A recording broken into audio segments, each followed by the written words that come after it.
was completed, and it confirmed that we did meet ridership thresholds that would warrant a station.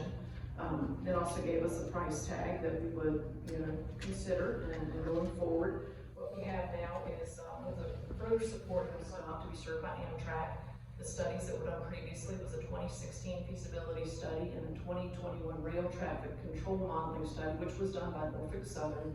Many sites were evaluated through town, and the site along the north side of Macon Street, west of 4th Street, was chosen as a preferred location. That is to the left of the former Coffee Saunders building.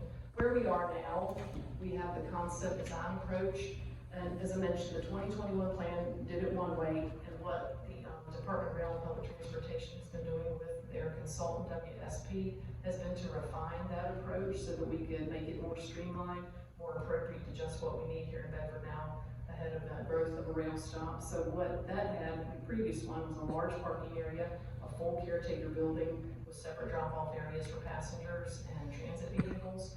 So now the minimal improvements would establish the new rail stop on with the facilities on the south side of the track. It'll be a new turnout that I'll show you. It's between the blue lines at the top.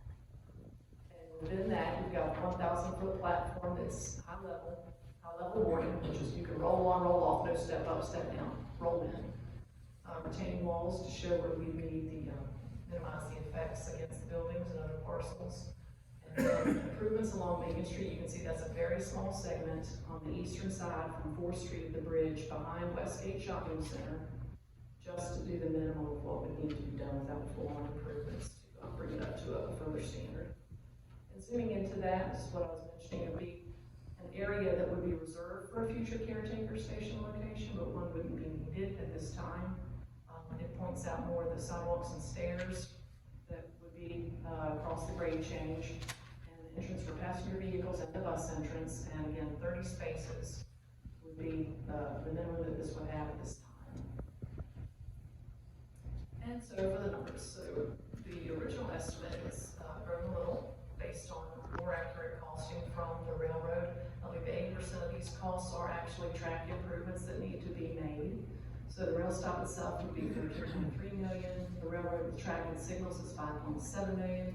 Improvements to Macon Street within the existing right-of-way would be $4.2 million for total cost. So then if you would take 20% of 10.9 is what you would get. Okay, so the local amounts have actually gone up. Yes, yes, by the cost doubling, the match goes up as well. So the question is, where does that money come from?